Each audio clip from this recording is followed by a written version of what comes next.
আসসালামু আলাইকুম ওয়া রাহমাতুল্লাহি ওয়া বারাকাতুহু। নাহমাদুহু ওয়া নুসাল্লি আলা রাসূলিহিল কারীম, আম্মা বা'দ। আউযু বিল্লাহি মিনাশ শাইতানির রাজীম। বিসমিল্লাহির রহমানির রহিম। রব্বি জিদনি ইলমান, রব্বি জিদনি ইলমান। রব্বি ইয়াসসির ওয়া লা তু'আসসির ওয়া তাম্মিম বিল খায়র। রব্বি ইয়াসসির ওয়া লা তু'আসসির ওয়া তাম্মিম বিল খায়র। রব্বি ইশরাহ লি সাদরি ওয়া ইয়াসসির লি আমরি ওয়াহলুল উকদাতাম মিন লিসানি ইয়াফকাহু কওলি। আপনারা সবাই কেমন আছেন? আছি আলহামদুলিল্লাহ। স্যার আলহামদুলিল্লাহ। আচ্ছা, বেশ মাঝখানে একটা গ্যাপ এর পর আপনাদের সামনে আবার একত্রিত হলাম। আমরা মূলত আজকে পড়ব প্র্যাকটিস অফ মেডিসিন, তৃতীয় বর্ষে practice of medicine. Practice of মেডিসিনে আজকে যে বিষয়টি নিয়ে আলোচনা করব এটা হচ্ছে অ্যাজমা বা হাঁপানি। এই সম্পর্কেই আজকে আলোচনা করব ইনশাআল্লাহ। ওমা তাওফিকে ইল্লা বিল্লাহ। আল্লাহ যদি তৌফিক দেয়। তো আমি স্লাইডে চলে যাই। তার আগে আমি করি। আচ্ছা, অ্যাজমা সম্পর্কে আপনাদের কারো কোনো ধারণা আছে? আমি শুনি, তারপরে আমি স্লাইডে চলে যাচ্ছি। একটু বলেন যদি কেউ একটু বলতে পারেন। অ্যাজমাটা আসলে কি? স্যার, অ্যাজমাকে আমরা সাধারণত শ্বাসকষ্টের রোগ বলে থাকি। কারণ অ্যাজমা যখন কারো হয়, সে নরমালি ব্রিথ নিতে পারে না, মানে শ্বাস প্রশ্বাসটা নিতে পারে না। এবং কারো কারো প্রচন্ড টাইপের কাশি হয়। তখন কি হয়, সামনে ঝুঁকে যায়, ঘুমাতে পারে না। আর ঘুমালে হচ্ছে তাকে বালিশ দিয়ে পিছনে হেলানো দিয়ে বসে থাকতে হয়, এইরকম দেখি। আর নরমালি এইটা হচ্ছে আমরা দেখি কিছু কিছু ছোট বাচ্চার মধ্যে হয়ে থাকে। আবার আবার দেখা যায় যে বৃদ্ধ লোকদের মধ্যে বেশি দেখা যায় এরকম প্রবলেম গুলো। ধন্যবাদ স্যার। খুব সুন্দর বলেছেন।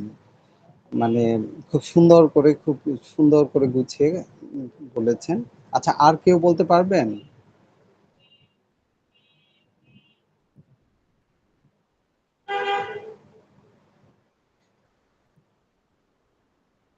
আর কেউ?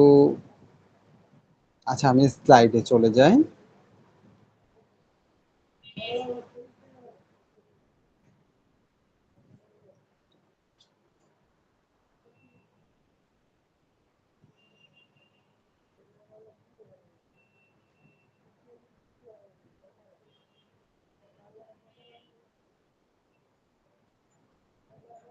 আচ্ছা, আর ছবিটা কি দেখতে পাচ্ছেন? একটু রেসপন্স করবেন, তাহলে আমার পড়াতে সুবিধা হবে।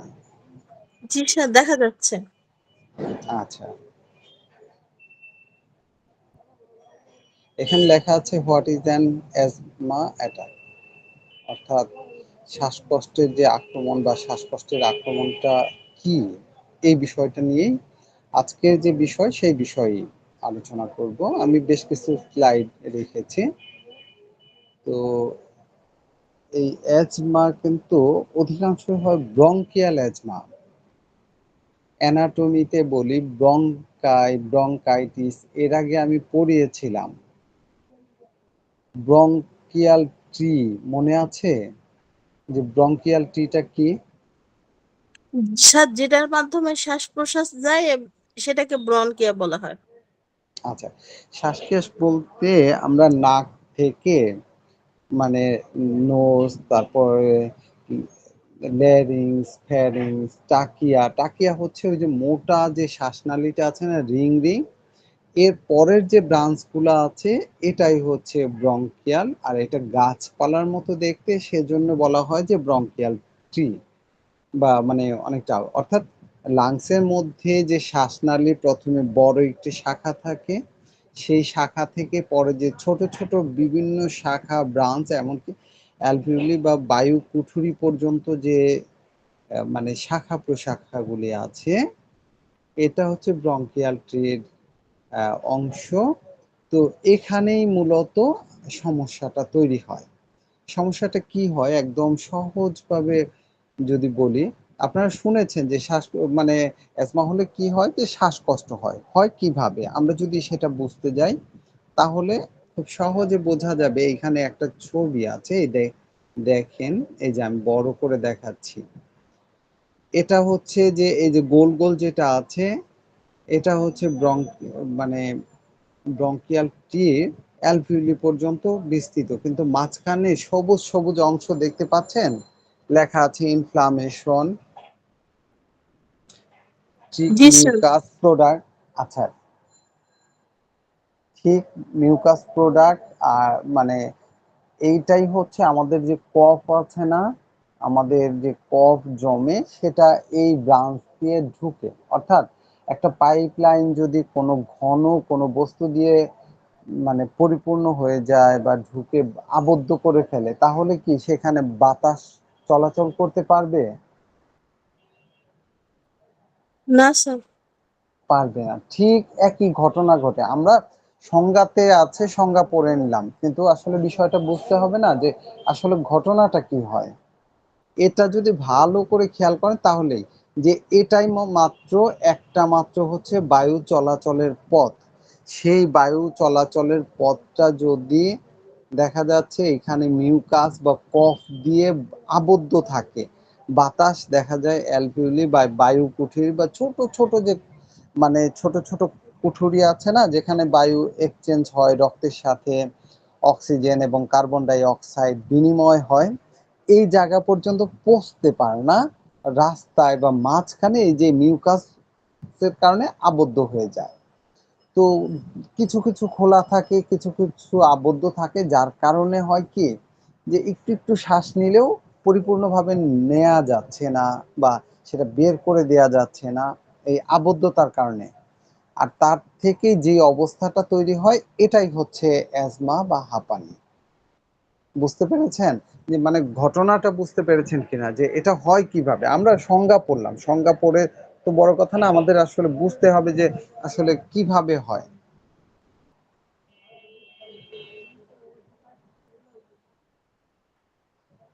এই এখানে মিউকাস গুলি এর মনে করেন যে সবচেয়ে বড় অসুবিধা তৈরি করে। এই মিউকাস গুলি পুরো রাস্তাগুলি, বায়ু চলাচলের রাস্তাগুলি বন্ধ হয়ে যায়। বন্ধ হওয়ার কারণে সেজন্য আমাদের কাশি হয়। আচ্ছা, আমাদের হচ্ছে দেহের একটা মেকানিজম, এই মেকানিজমটাই হচ্ছে এই আপনার আমাদের দেহে যে কোনো ধরনের সমস্যা হলে সেটা সমস্যা দূর করার জন্য সে কাজ করে থাকে। ঠিক একইভাবে আমরা বারবার এভাবে গলা খাকর দেই, অথবা কাশি দিচ্ছি, এভাবে কাশি দিচ্ছি, হয়তো কফ বের হয়ে আসতেছে একটু, তাহলে হচ্ছে কি একটু সরে যাওয়ার কারণে একটু মানে শ্বাস প্রশ্বাসটা একটু ভালো হচ্ছে, আবার কফ গিয়ে ওই রাস্তাটা বন্ধ করে দিচ্ছে। যার কারণে আমরা বারবার কাশি দিচ্ছি, বারবার কাশি দেওয়াতে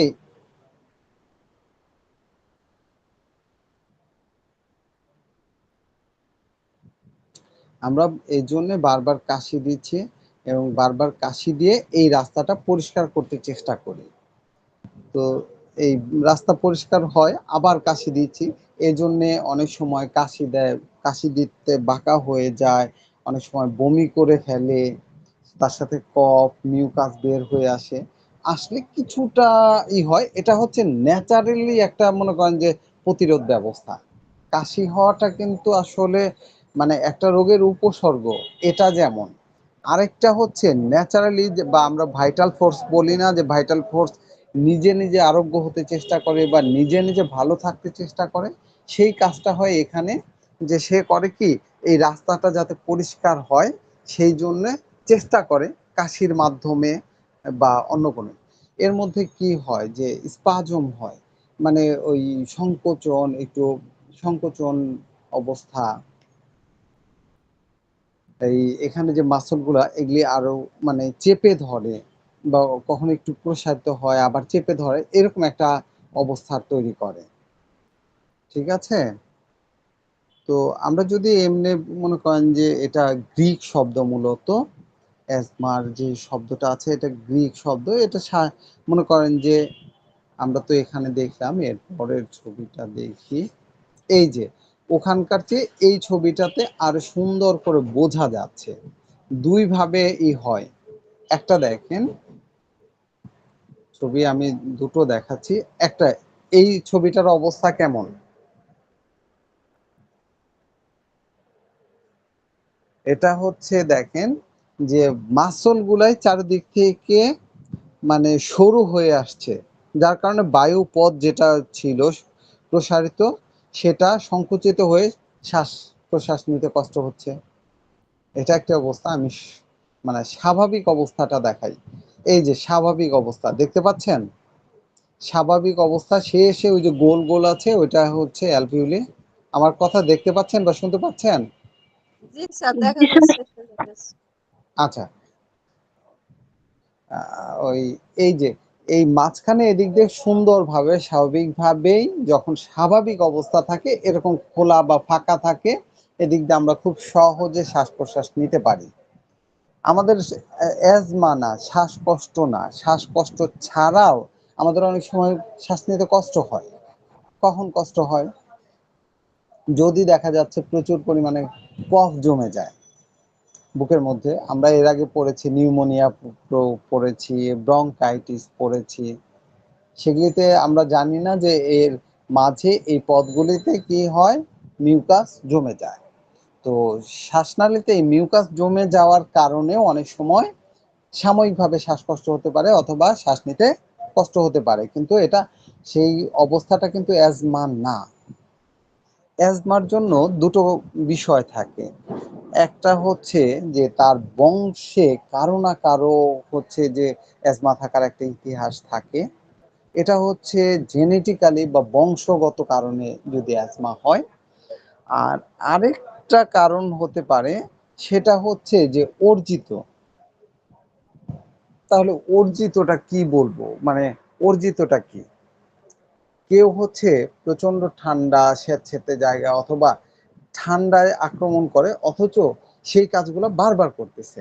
যেমন মানে তার ঠান্ডা লাগে কিন্তু প্রচুর ফ্রিজের একেবারে ঠান্ডা বরফ খায়, এরকম একটা হতে পারে, যার কারণে তার অ্যাজমাটিক প্রবলেম হতে পারে।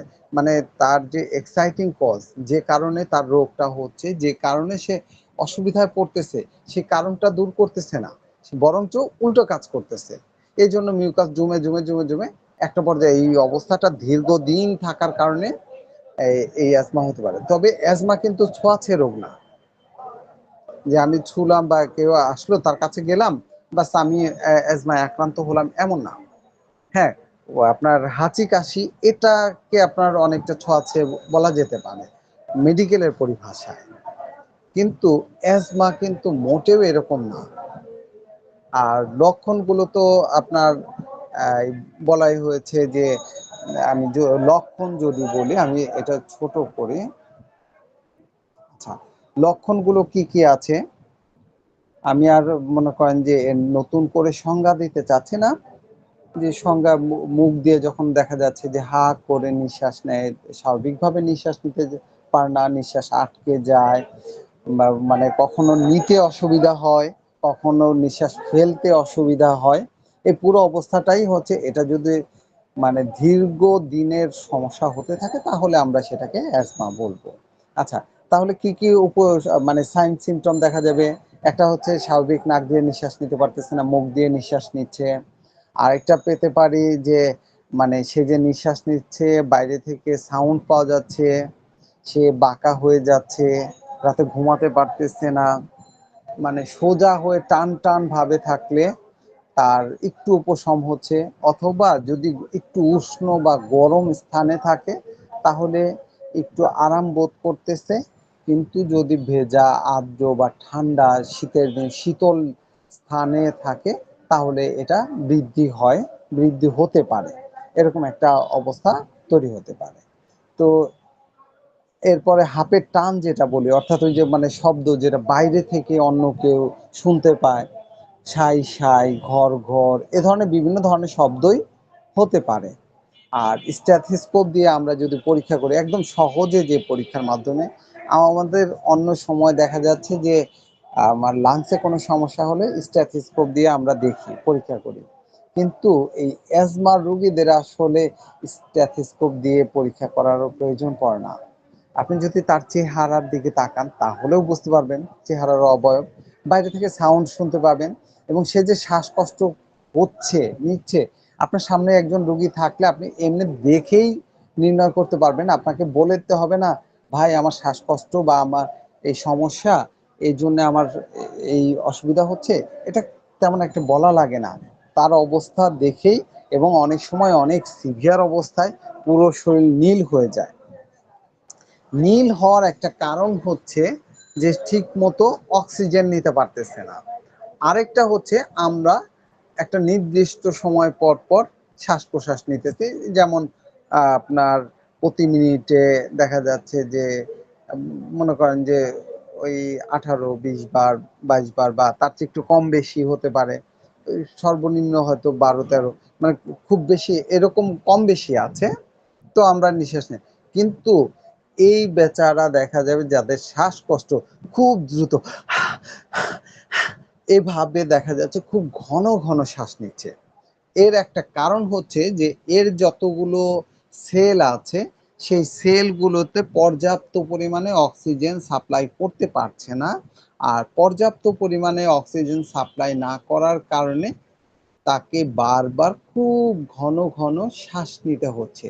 এই বারবার ঘন ঘন শ্বাস নেওয়ার জন্য তাকে দেখেই বোঝা যায় যে শ্বাস নিচ্ছে, এবং ওই যে মিউকাস থাকাতে বা অন্যান্য কারণে তার মধ্যে দেখা যাচ্ছে যে এই শব্দটা আমরা বাইরে থেকে পেতে পারি।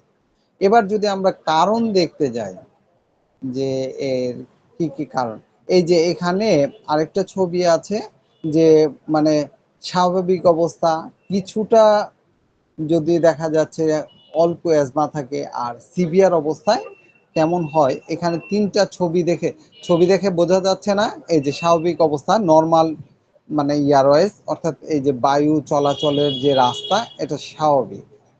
আর এখানে দেখেন যখন অ্যাজমা হয় তখন মিউকাস থাকে, আর এই মিউকাস থাকার কারণে এখানে বন্ধ হয়ে যায়, শ্বাস নিতে পারে না।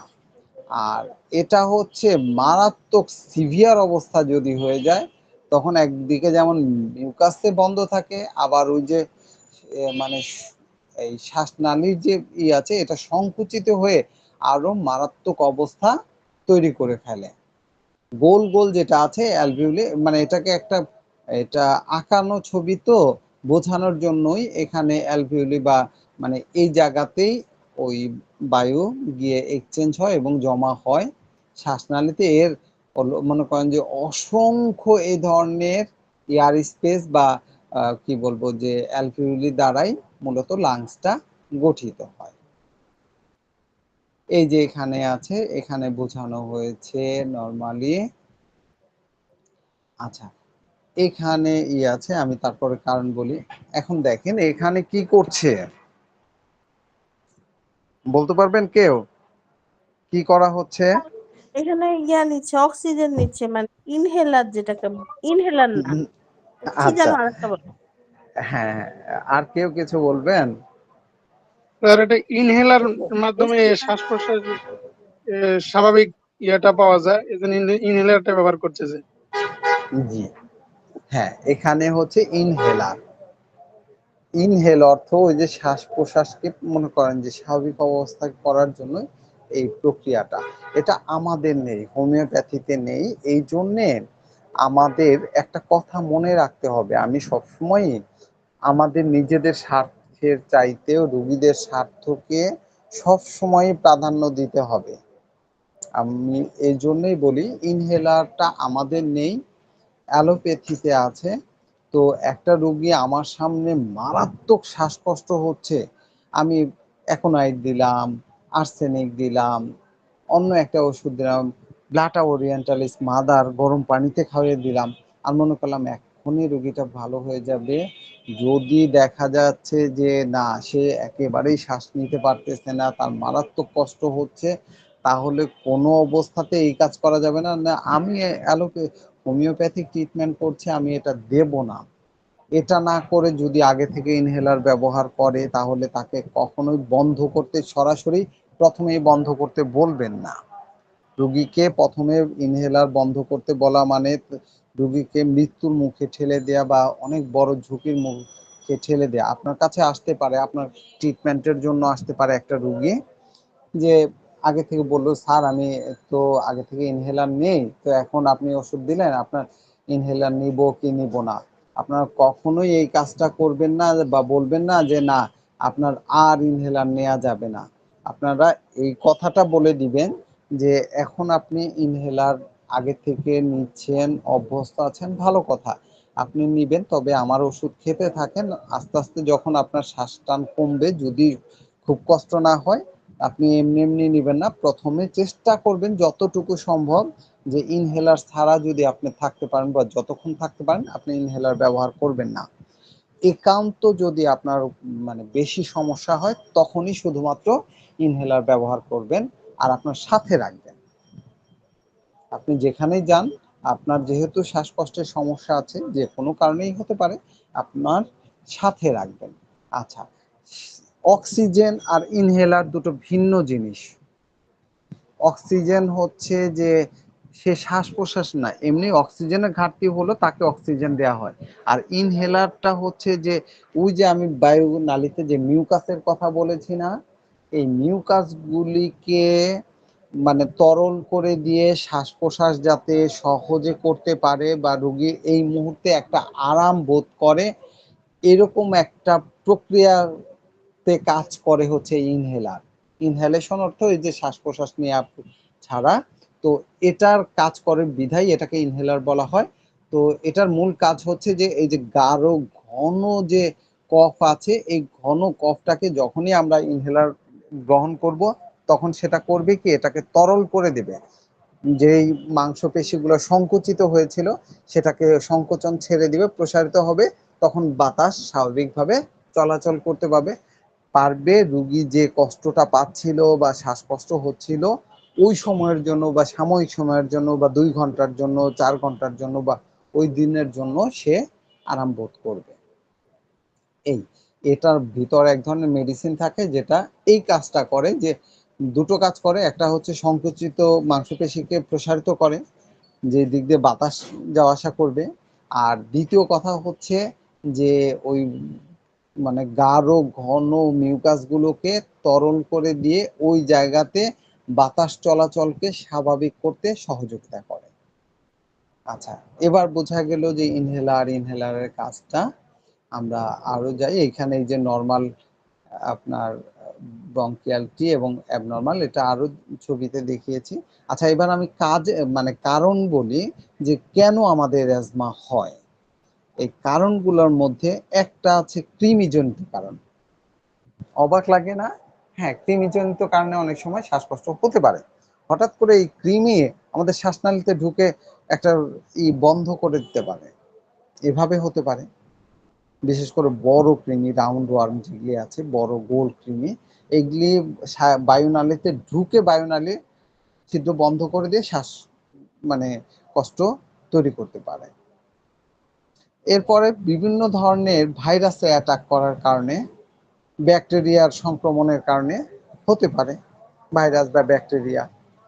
এরপরে ধরেন যে অ্যালার্জিক্যাল প্রবলেম, এটা একটা বড় প্রবলেম। এই অ্যালার্জি শব্দ দিয়ে বিশেষ করে আমরা যতটুকু যা জানি বা বুঝি, বিশেষ করে অ্যালোপ্যাথিক ডাক্তাররা আপনার ঠান্ডা লেগেছে, আপনার শরীর চুলকায়, আপনার মানে কোনো সমস্যা হচ্ছে, সহজ একটা কথা বলে দেয় আপনার অ্যালার্জি হয়েছে, ব্যাস একটা কথা দিয়ে সব কিছু সেরে দেয়।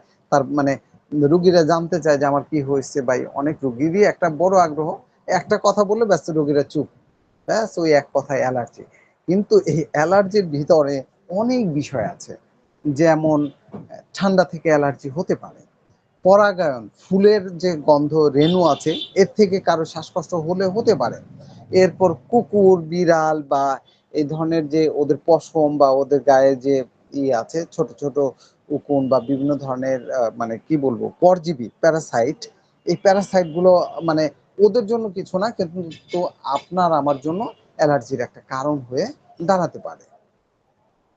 আচ্ছা, এরপরে আপনার মনে করেন ঘর বাড়ি পরিষ্কার করতে গেলেন, সেখানে অনেক পুরনো ধুলাবালি, মাকড়সা বা কোনো কীট পতঙ্গের কামড়, পাখির পালক, গৃহপালিত পশু পাখি বা ধোঁয়া, গ্যাস, মনে করেন যে আবহাওয়ার পরিবর্তন, এরকম অনেকগুলো ওই অ্যালার্জি মানে আমি সবগুলো যদি বলতে যাই অনেক হবে, আমি মোটামুটি বোঝানোর জন্য বললাম যে ওই অ্যালার্জি শব্দ দিয়ে বিশেষ করে আমরা যতটুকু না বুঝি, অ্যালোপ্যাথি যারা মানে মডার্ন সায়েন্সের ডাক্তার আছে, এরা এই একটা শব্দ দিয়ে মানে দুনিয়ার সবকিছু এর মধ্যে ভরে রাখে। আচ্ছা, এইগুলো অ্যালার্জি। এরপরে হচ্ছে রিফ্লাক্স, অর্থাৎ অন্য কোনো রোগের কারণে এইটা হতে পারে। যেমন আপনার মনে করেন পাকস্থলীতে অ্যাসিডিটি হয়েছে, অর্থাৎ গ্যাসের সমস্যা হয়েছে, কিন্তু সেই জন্যে আপনার অ্যাজমাটিক সমস্যার সৃষ্টি হতে পারে। সবসময় হবে তা না, কখনো কখনো এরকম হতে পারে। আবার কিছু কিছু ক্ষেত্রে কিছু ঔষধ আছে যেটা অন্যরা খাচ্ছে বা আপনি আপনার একটা কঠিন রোগের জন্য খাচ্ছেন, কিন্তু সেই রোগটা দমন হলেও আপনার এমন হতে পারে যে এর জন্য আপনার শ্বাসকষ্ট তৈরি হতে পারে ওষুধজনিত কারণে। যেমন অ্যাসপিরিন জাতীয়, অ্যালোপ্যাথিক যে অ্যাসপিরিন জাতীয় যে ওষুধগুলো আছে, এই ওষুধগুলাই এই ধরনের সমস্যা তৈরি করে। এরপরে হৃদরোগের, উচ্চ রক্তচাপ, মাইগ্রেন, বিটা ব্লকার, এই ধরনের যে মানে ওষুধগুলি আছে অ্যালোপ্যাথিতে, এই ওষুধগুলি অনেক সময় শ্বাসকষ্ট তৈরি করে। আচ্ছা, এরপরে আরো আছে যে আপনার আধুনিক জীবনযাত্রার আমরা যে অভ্যস্ত, এখানে মনে করেন ব্যস্ততা ও মনে করেন যে ওই অ্যাংজাইটি, উদ্বিগ্ন, তারপরে পারিবারিক, সামাজিক, হতাশা, এই জিনিসগুলাও কখনো কখনো অথবা সাইকোলজিক্যালি, অর্থাৎ অন্য কারো কোনো কিছু হচ্ছে না, কিন্তু আপনি মনে মনে ভাবতেছেন যে না আমার তো শ্বাসকষ্ট তৈরি হচ্ছে বা আমার শ্বাসকষ্ট হবে, বা অমুক জায়গায় গেলে ওই জায়গাটা বদ্ধ বা এই রুমটা বদ্ধ বা এত মানুষের মধ্যে আছে, আমার শ্বাসকষ্ট হবে। এই যে একটা মনের ভিতরে ধারণা, এই ধারণা থেকে অনেক সময় অনেকের শ্বাসকষ্ট হতে পারে। এই আধুনিক জীবনযাত্রায় আমরা ওই যে মনে করেন এসি ছেড়ে রাখি, চারিদিকে মনে করেন কোনো বাইরের আবহাওয়া ঢুকতে দেয় না, এখানে কার্বনের পরিমাণ বেশি হয়ে গাড়ির ভিতরে হতে পারে, অন্য কোনো কিছু যে আবদ্ধ জায়গা, এর মধ্যে এই ধরনের অবস্থা তৈরি হতে পারে। এবার আসা যাক যে ধূমপান একটা অন্যতম, আগে যেমন হুক্কা ছিল, তামাক, বিড়ি, এখন বিশেষ করে এগুলি কমে, তার বিড়িটা কমে গেছে, গ্রামগঞ্জে এখনো আছে, কিন্তু এখন শহরে সিগারেট খায়। এই সিগারেটটার কারণে আপনার শ্বাসকষ্ট হওয়ার একটা অন্যতম কারণ, মানে অনেক সময় ওর গায়েও লেখা থাকে যে এ থেকে ক্যান্সার হয়, লাংসে ক্যান্সার হয় বা অনেক কিছুই, কিন্তু তারপরে গায়ে ছবি দেখেও তারা খায়। তো এটা শ্বাসকষ্টের একটা অন্যতম কারণ।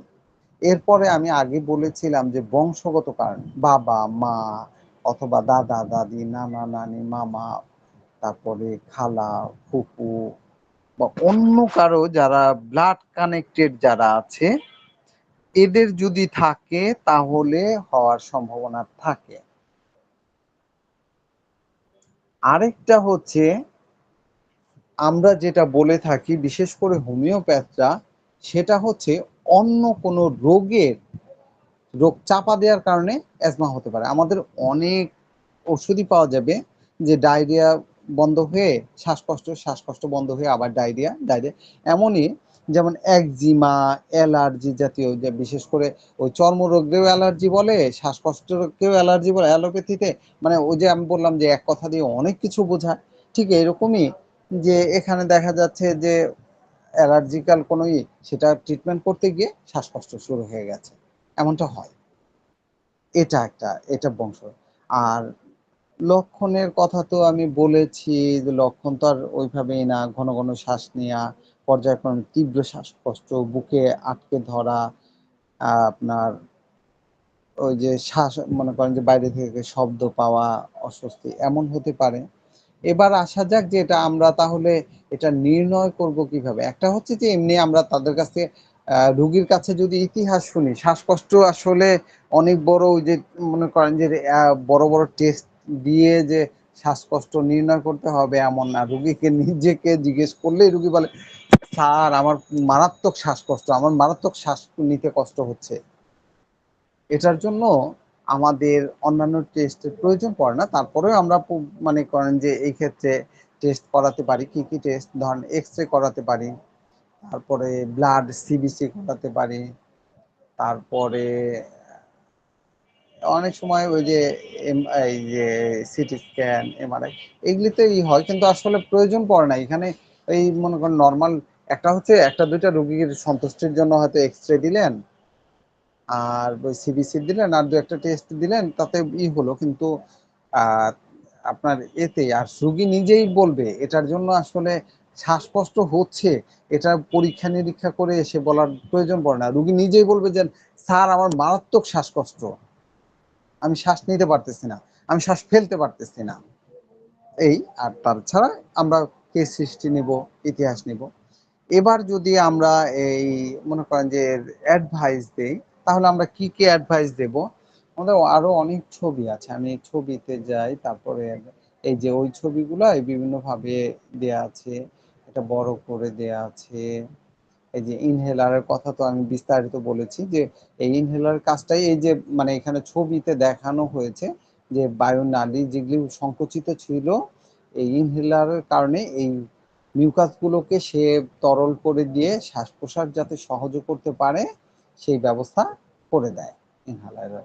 এটা একটা কারণ, এটা একটা কাজ। আচ্ছা, এখানে মনে করেন যে অ্যাজমার কমন কয়েকটি কারণ ধরেছে। একটা হচ্ছে দূষিত স্মোকিং, ব্যাকটেরিয়া, জেনেটিক্যালি, ওই যে আমি সব কিছুই বলেছি। এরপর পোষা প্রাণী যেমন কুকুর বিড়াল, এরপর বিভিন্ন ধরনের কেমিক্যাল, ধুলাবালি, এই সবগুলোই আমি আসলে বলেছি যে কারণগুলো কি কি কারণে হয়। আচ্ছা, এখানে আসলে ছবিগুলো অনেকগুলো ছবি এনেছি, দেখেন।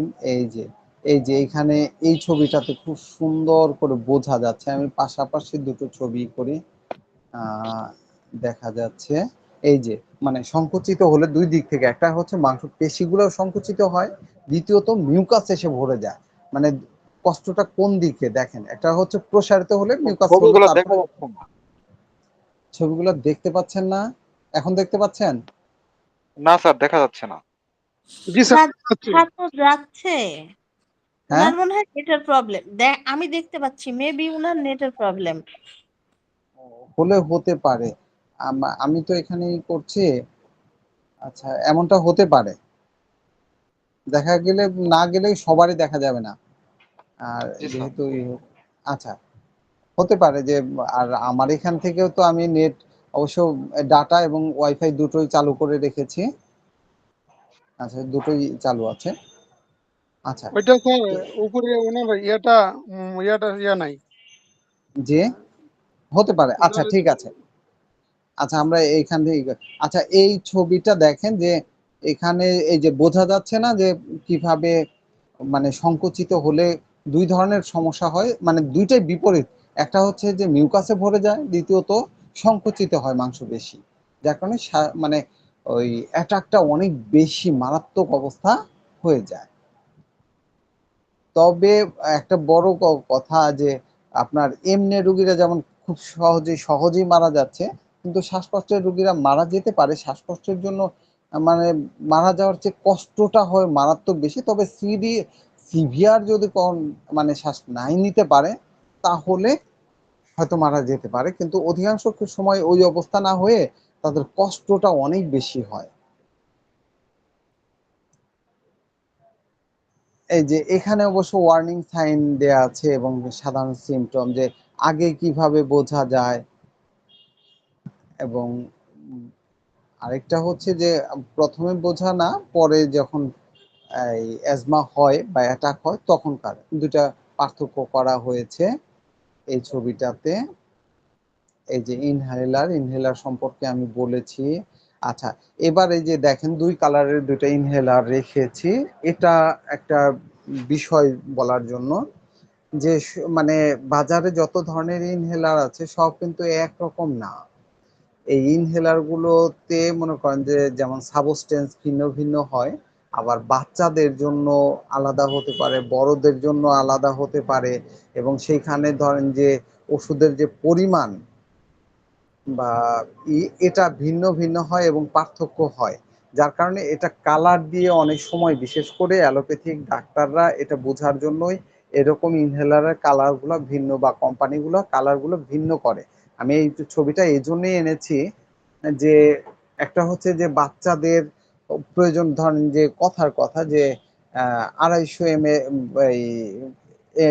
এমজি মিলিগ্রাম লাগতে পারে, কিন্তু সেখানে বড়দের হয়তো 500 এমজি বা 1000 এমজি।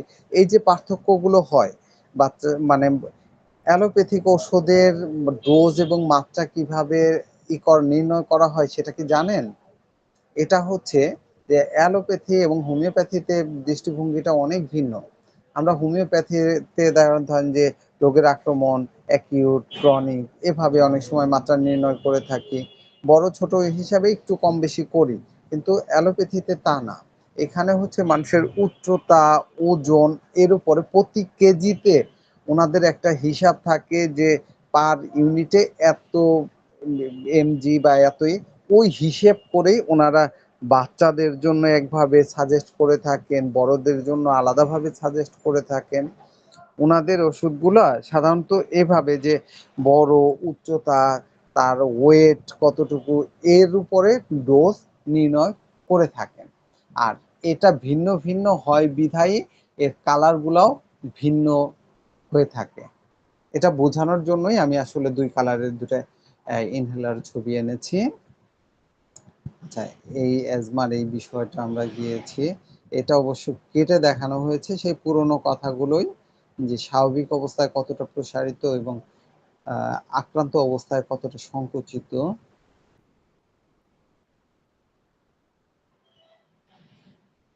আচ্ছা, এই এখানে আছে যে বয়স্কদের অ্যাজমা এবং বাচ্চাদের অ্যাজমা মধ্যে কিছু পার্থক্য। সাধারণত বাচ্চাদের কম হয়, তো বড়দের মানে অ্যাজমা হওয়ার প্রবণতাটা বেশি। তবে বাচ্চাদেরও হতে পারে, এটা এমন না যে আর এটাকে এভাবে বলা যাবে না যে এটা একটা বয়সের রোগ, যে এই বয়স হলে কিছু কিছু রোগ আছে যে হ্যাঁ 40-এর পর থেকে আক্রমণ করে, কিছু আছে 20-এর পর থেকে, 25-এর পর থেকে, এরকম ভাবে যেমন রোগ আছে, কিন্তু অ্যাজমাটা ঠিক এরকম না। আপনার বংশগত কারণে যদি হয়, তখন খুব ছোট বাচ্চা অ্যাজমায় আক্রান্ত হতে পারে। আমি এমন পেয়েছি ছোট ছোট 2টা ভাই, তাদের বয়স তখন কত 5-6 এরকম, মানে বাচ্চাগুলো হয়তো 1-1.5 বছরের ব্যবধান বয়সের, খুব বেশি না, পিঠাপিঠি 2টো বাচ্চা, 2টো বাচ্চাই 2টা ভাই মারাত্মক অ্যাজমা। তবে ছোট বাচ্চাদের ক্ষেত্রে অ্যাজমার একটা বড় ভালো দিক আছে যে ট্রিটমেন্ট করলে ভালো হয়। সেই বাচ্চাগুলো আলহামদুলিল্লাহ ট্রিটমেন্ট করাতে তখন যে ভালো হয়েছে এখনো, মানে দিব্যি, মানে সেই সময়ে তার ইনহেলার নিতে হতো, কিন্তু ট্রিটমেন্টের পর একটু সময় লাগে, সম্ভবত 6 মাস বা 1 বছরের মতো ট্রিটমেন্ট করা হয়েছিল। তো আলহামদুলিল্লাহ তারপর থেকে এখন আর মানে করেন যে দিব্যি, মানে স্বাভাবিকভাবে চলতেছে, ঠান্ডা-টুন্ডা সবকিছুই করতেছে। এখন সেই বাচ্চাগুলো সম্ভবত 14-15 বছর বয়স এরকম হবে। আর মানে আলহামদুলিল্লাহ নাই। এটা হচ্ছে বাচ্চাদের ক্ষেত্রে এভাবে বলা যেতে পারে বা ভালো হয়। কিন্তু বড়রা এরকম খুব কম হয়। একদম ভালো হয়ে যায় না। তারা হয়তো ওষুধ খেলেও ভালো থাকলো, কিন্তু যেকোনো সময় অনিয়ম করলেই সেই রোগটা আবার ফিরে আসার সম্ভাবনা থাকে। তবে বাচ্চাদের ক্ষেত্রেও একই কথা প্রযোজ্য। শুধু মানে বড়দের ক্ষেত্রেই যে প্রযোজ্য তা না, বাচ্চাদের ক্ষেত্রেও এই কথাটা প্রযোজ্য। হালকা কিছু সাইন সিম্পটমে পার্থক্য থাকে, খুব বেশি যে অনেক বড় মানে পার্থক্য তা না। তবে বাচ্চাদের ক্ষেত্রে একটা বড় হচ্ছে এরা অর্জিতর চাইতে এদের হচ্ছে বংশগত কারণটা অনেক বেশি মানে হয়ে থাকে। এই ছবিটা ইয়ে এখানে অবশ্য কারণগুলি দেখানো হয়েছে। কারণগুলো আমরা সেই একই ধরনের কারণ, ঔষধ, ওই যে গৃহপালিত পশু, সাইকোলজিক্যাল ওষুধজনিত ডাস্ট, তারপরে বিভিন্ন ধরনের কেমিক্যাল, ধূমপান, জেনেটিক্যালি তারপরে আবহাওয়া দূষিত হওয়া অথবা ভাইরাস ব্যাকটেরিয়ার আক্রমণ, এটাই এই তো গ্রাফ আকারে বা ছবি আকারে এখানে দেয়া হয়েছে। এই যে এখানে এটাই বোঝানো হয়েছে আর কি। মানসিক চাপ থেকে অনেক সময় এই অবস্থাটা হতে পারে। এইটা এরপরে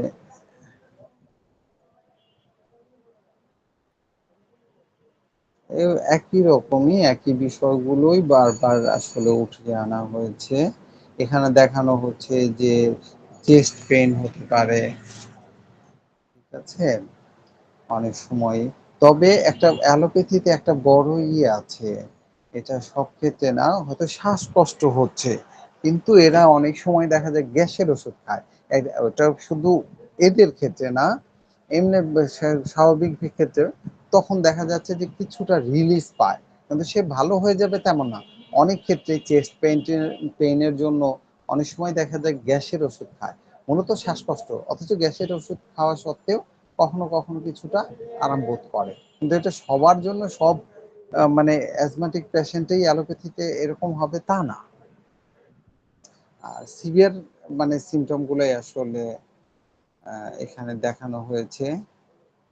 শরীর ঘেমে যাবে, বুকে ব্যথা হতে পারে, তার কালার, স্কিনের কালার চেঞ্জ হয়ে যেতে পারে, অর্থাৎ নীল হওয়া মানেই যে অক্সিজেন ঠিক মতো সাপ্লাই হচ্ছে না।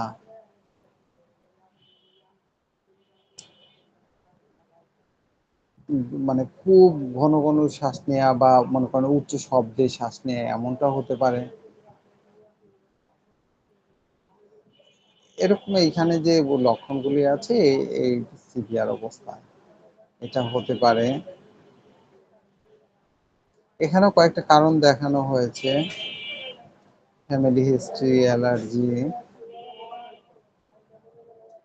Smoking, obesity. আরেকটা কথা হয়তো বলাই হয়নি, ওবিসিটি একটা কারণ, কিন্তু ওবিসিটি আসলে মানে ডাইরেক্ট কারণ নাও হতে পারে, এটাকে সরাসরি কারণ না বলে মানে অবজেক্টিভ কারণ বলা যেতে পারে, যে প্রত্যক্ষ না পরোক্ষ কারণে এটা হতে পারে, যে পরোক্ষ কারণে এই অবস্থাটা হতে পারে। বায়ু দূষণ আছে, এটা বাচ্চাদের ক্ষেত্রে যে মানে কিভাবে কাজ করে সেটাই দেখানো হয়েছে।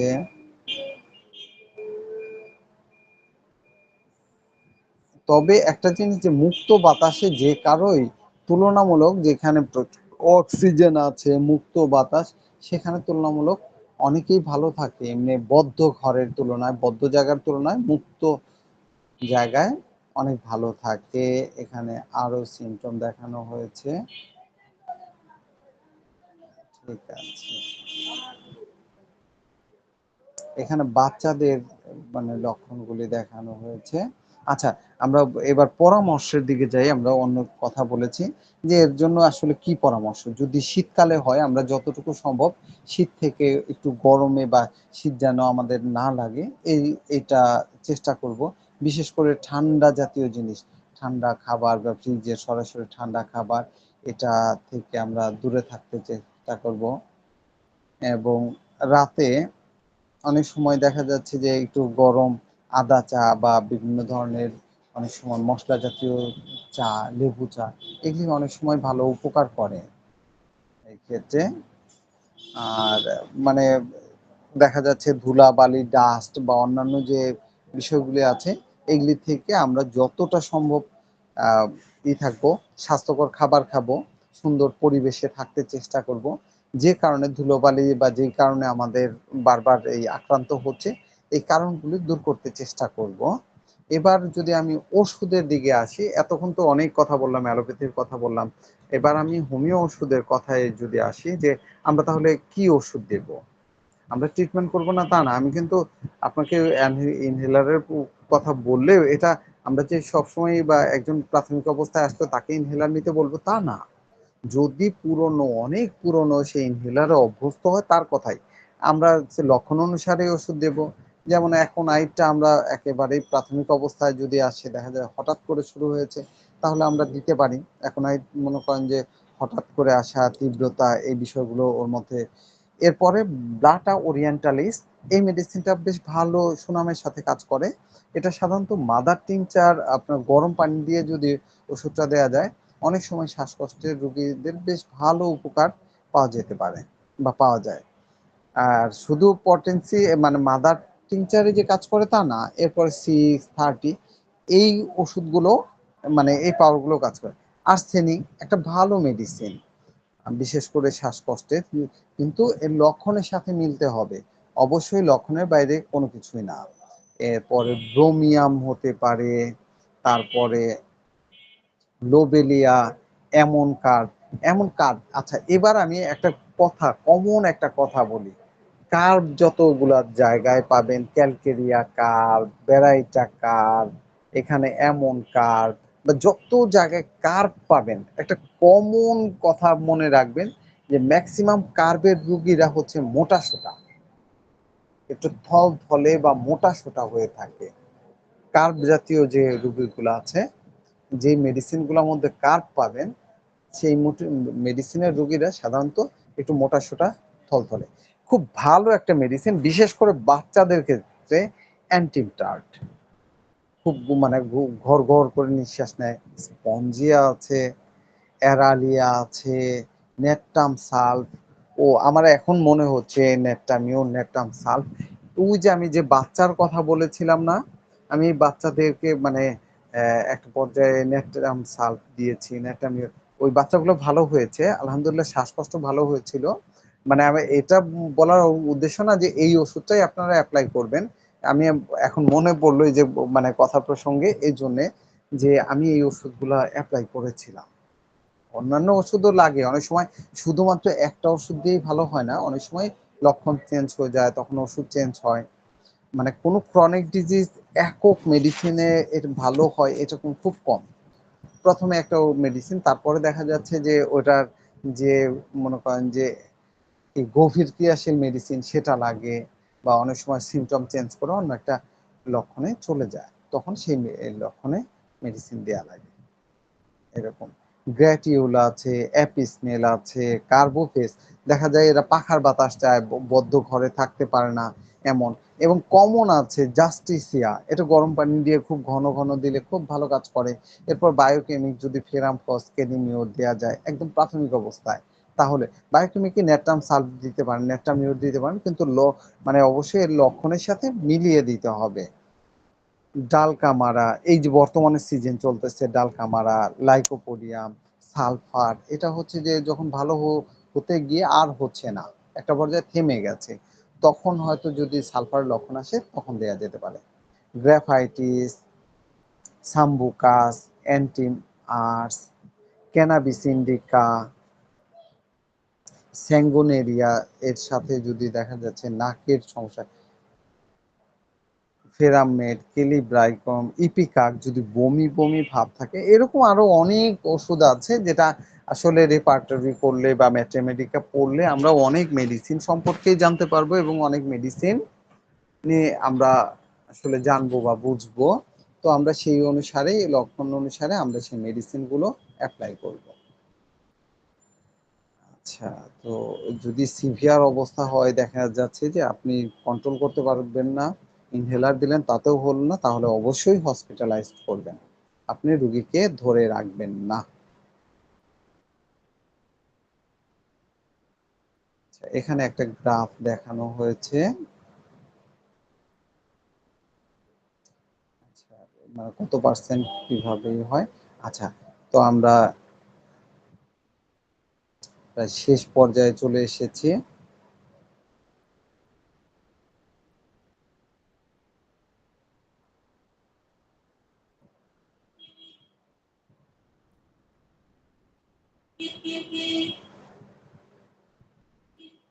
আচ্ছা, এবার আমি আছি, আমার কথা কেউ বুঝতে অসুবিধা হয়েছে বা কারো কোনো প্রশ্ন আছে?